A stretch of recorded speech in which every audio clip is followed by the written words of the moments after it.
Hello అండి అందరికీ. ఓం నమః శివాయ. మనకు ఏమీ లేని స్థాయి నుండి ఉన్నత స్థాయికి ఎదిగేలా చేసే దీపారాధన గురించి మనం ఈ వీడియోలో తెలుసుకుందాము. అలాగే ఈ వీడియోకి ఒక లైక్ వేసి మీ ఫ్రెండ్స్‌కి షేర్ చేయండి. అలాగే ఓం నమః శివాయ అనే ఒక చిన్న కామెంట్ కూడా చేయండి. చాలామంది నిత్యం పూజలు చేస్తూ ఉంటారు. అయితే ఎన్ని పూజలు చేసినా ఫలితం లేదని అనుకుంటారు. ఈ ప్రశ్నలకి సమాధానం పొందాలంటే మీరు ఇంట్లో పూజ చేసేటప్పుడు పూజలు ఏమైనా తప్పులు చేస్తున్నారేమో అని ఒకసారి తనిఖీ చేసుకోవాలి. పూజ చేసేటప్పుడు మనకు తెలియకుండా చేసే కొన్ని తప్పుల వల్ల జీవితంలో మనం ఉన్నత స్థాయికి వెళ్ళలేము. మీ జీవితంలో మంచి స్థాయికి వెళ్ళాలంటే ఖచ్చితంగా దేవుని అనుగ్రహం ఉండాలి. పూజ చేసేటప్పుడు కొన్ని నియమాలను పాటించండి. అప్పుడే మీరు చేసే పూజలకు రెట్టింపు పుణ్యం లభిస్తుంది. కాబట్టి ఈ వీడియోలో చెప్పిన విధంగా పూజ చేసి చూడండి. త్వరలోనే మీకు మంచి రోజులు ప్రారంభమవుతాయి. అలాగే మీ జీవితంలో మంచి స్థానానికి వెళ్తారు. హిందూ పురాణాల ప్రకారం ఉదయం నిద్ర లేచిన తర్వాత చేయాల్సిన మొదటి పని మన అరచేతులను చూడటము. కరాగ్రే వసతే లక్ష్మి, కరమధ్యే సరస్వతి, కరమూలే స్థితా గౌరి, ప్రభాతే కరదర్శనం అనే మంత్రాన్ని పఠించండి. ఇలా చేయడం వల్ల దేవతల ఆశీస్సులు ఎల్లవేళలా ఉంటాయి. అంతేకాదు సంపదకు దేవత అయిన లక్ష్మీదేవి, విద్యాదేవత అయిన సరస్వతి, గౌరీదేవి ఆశీర్వాదాలు కూడా లభిస్తాయి. శాస్త్రాల ప్రకారము సూర్యోదయానికి ముందే నిద్రలేచి స్నానం చేసిన తర్వాత సూర్యుడికి ఆర్ఘ్యం సమర్పించి ఇంటిలోని పూజ గదిలో పూజ చేయాలి. బ్రహ్మ ముహూర్త సమయంలో దేవతలను పూజించడం వల్ల మానసిక, శారీరక ఒత్తిడి నుంచి ఉపశమనం లభిస్తుంది. దీంతో పాటు భగవంతుని దయతో అన్ని రంగాల్లో విజయంతో పాటు ధనలాభం కలుగుతుంది. పూజతో పాటు నవగ్రహ శాంతి మంత్రం జపించాలి. ఇలా చేయడం వలన జీవితంలో వచ్చే అతిపెద్ద ఇబ్బందులను సులభంగా అధిగమిస్తారు. దీంతో పాటు జాతకంలో నవగ్రహ శాంతి ఉంటుంది. ఈ మంత్రంతో పాటు గాయత్రి మంత్రం కూడా జపించాలి. ఇలా చేయడం వల్ల పనిచేసే సామర్థ్యం అభివృద్ధి చెందుతుందని పండితులు చెబుతున్నారు. బ్రహ్మ ముహూర్తంలో దేవతలందరూ భూమిపై సంచరిస్తూ ఉంటారట. కాబట్టి తెల్లవారుజామున బ్రహ్మ ముహూర్తంలో స్నానం చేసి పూజ గదిలో దీపం వెలిగిస్తే చాలు సకల దేవతల అనుగ్రహాన్ని పొందవచ్చు. ఉదయం ఈ సమయంలో పూజ చేయలేని వారు ఓం నమః శివాయ అనే మంత్రాన్ని 108 సార్లు జపిస్తే 1000 యాగాలు చేసినంత పుణ్యఫలం లభిస్తుందట. దేవుని పూజల్లో నైవేద్యంగా ఒక చిన్న బెల్లం ముక్క పెట్టినా చాలు దేవుడు సంతోషించి మీ ఇంటిపై ముక్కోటి దేవతల ఆశీర్వాదం ఉంటుంది. దేవునికి నైవేద్యం పెట్టేటప్పుడు ఆహార పదార్థాల చుట్టూ కుడి చేత్తో నీళ్లు చిలకరించి సంబంధిత దేవతా స్తోత్రం చదవాలి. దేవతా స్తోత్రం చెప్పుకొని నైవేద్యం మీద మళ్ళీ నీటి బిందువుల్ని ప్రోక్షించాలి. తర్వాత నమస్కరోమి అని సాష్టాంగం చేసి లేవాలి.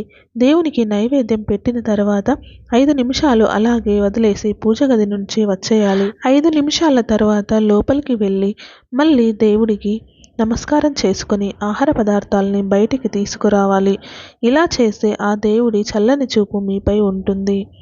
ఇంట్లోని పూజ గదిలో 2 వైపులా పసుపుతో స్వస్తిక్ చిహ్నం వేయండి. ఇలా చేయడం వల్ల ఇంట్లో ఏమైనా వాస్తు దోషం ఉంటే తొలగిపోతుంది. ఇంట్లో పాజిటివ్ ఎనర్జీ ప్రసరిస్తుంది.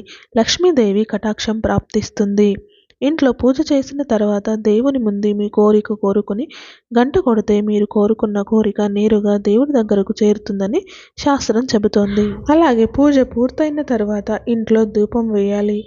దీపారాధన చేసిన తర్వాత దీపాలు వెలుగుతూ ఉన్నంతసేపు పూజా మందిరం తలుపులు తెరిచే ఉంచాలి.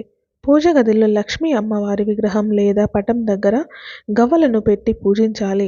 ఇలా పూజించే వారికి సిరి సంపదలతో పాటు సుఖ సంతోషాలతో ఉంటారు. మీ పూజ గదిలో ఎల్లప్పుడూ అక్షింతలు ఉండాలి. పూజ గదిలో ఉన్న అక్షింతలకు దైవశక్తి ఉంటుంది. కాబట్టి పూజ చేసిన తర్వాత అక్షింతలు మీ తలపైన వేసుకుంటే దేవతల ఆశీర్వాదం లభిస్తుంది. లక్ష్మీదేవికి ఎర్రటి పూలు అంటే చాలా ఇష్టం. కాబట్టి శుక్రవారం పూజ చేసేవారు మీరు లక్ష్మీదేవికి పటానికి ఎర్ర మందారం పూలు పెట్టి పూజిస్తే మీ ఇంటికి లక్ష్మీ కటాక్షం వరిస్తుంది. శుక్రవారం రోజున తులసి మొక్కకు పచ్చిపాలు సమర్పిస్తే లక్ష్మీదేవి ఆశీర్వాదం వల్ల మీ ఇంట్లోకి డబ్బు ఎక్కువగా వస్తుంది. అన్ని రోజుల కంటే శుక్రవారం మరియు శనివారం చేసే పూజలకు చాలా శక్తి ఉంటుంది. భగవంతుని ఆశీర్వాదాలు పొందాలనుకునేవారు ఈ 2 రోజుల్లో దేవునికి పూజలు చేస్తే మీ పూజకు రెట్టింపు పుణ్యాన్ని పొందవచ్చు. తద్వారా మీ ఇంటిపై దేవతల ఆశీర్వాదం ఉంటుంది. పూజ గదిలో ఉండే దేవుడి పటాలు కూడా పాతవి ఉంచకూడదు. పూజ గదిలో పాత పాడైపోయిన విగ్రహాలు గాని దేవుడి పటాలు గాని ఉంటే మీరు చేసే పూజలకు ఎటువంటి పుణ్య ఫలితం లభించదు. కాబట్టి మీ పూజ గదిలో పాత దేవుని విగ్రహాలు ఉంటే వెంటనే తీసేసండి. అలాగే పూజ గదిలో ఉన్న దేవుని విగ్రహాలు ఒకదానికొకటి ఎదురుగా ఉంచకూడదు. ఇంట్లో పూజ చేసేటప్పుడు ఒక రాగి చెంబులో నీళ్లు పోసి అందులో 2 తులసి ఆకులు వేసి పూజ గదిలో ఉంచి పూజ చేసుకోవాలి. పూజ చేసిన తర్వాత ఈ నీటిని తీర్థంగా స్వీకరించాలి. దేవుని ముందు ఉంచిన ఈ నీటిలో దైవశక్తి ఉంటుంది. కాబట్టి ఈ తీర్థాన్ని స్వీకరించడం ద్వారా ఆ దేవుడు రక్షగా ఉంటాడు. ఇంటి ప్రవేశ ద్వారం వద్ద పసుపు నీళ్లను చల్లడం ద్వారా ఇంట్లోకి లక్ష్మీదేవి అడుగు పెడుతుంది. పసుపు ఇంట్లోకి సానుకూల శక్తిని ఆకర్షిస్తుంది. ఇంట్లో ఆడవాళ్ళు చేసే పూజ కన్నా మగవాళ్ళు చేసే పూజకి రెట్టింపు పుణ్య ఫలితం దక్కుతుందట.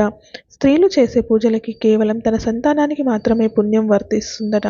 కాబట్టి కుటుంబం మొత్తానికి మంచి జరగాలంటే ఇంట్లో ఉన్న మగవాళ్ళు పూజ గదిలో దీపం వెలిగిస్తే ఆ ఇంటికి అష్టైశ్వర్యాలు సిద్ధిస్తాయని పండితులు చెబుతున్నారు. శుక్రవారం రోజున రాళ్ళ ఉప్పు కొంటే చాలా మంచిది. శుక్రవారం రాళ్ళ ఉప్పు కొంటే ఉప్పుతో పాటు లక్ష్మీదేవి కూడా మీ ఇంటికి వస్తుంది. అలాగే ఏదైనా శుక్రవారం రోజు మీ ఇంటి ప్రధాన ద్వారం మీద కుంకుమతో ఓం అని రాయండి. ఇలా చేస్తే లక్ష్మీదేవి సంతోషించి మీ ఇంట్లోకి ప్రవేశిస్తుంది. శనివారం చేసే పూజలో ముఖ్యంగా తులసి దళాలు ఉండాలి. వెంకటేశ్వర స్వామి పూజలో తులసి ఆకులు లేకపోతే ఆ పూజ అసంపూర్ణమని వేద పండితులు చెబుతున్నారు. కాబట్టి శనివారం పూజ చేసేవారు పూజలో ఖచ్చితంగా తులసి ఆకులను ఉపయోగించాలి. పూజ గదిలో నెమలి ఈకలు ఉంటే చాలా మంచిది. నెమలి పింఛం ఉండడం వల్ల మీ ఇంట్లో ఉన్న వాస్తు దోషాలన్నీ తొలగిపోతాయి.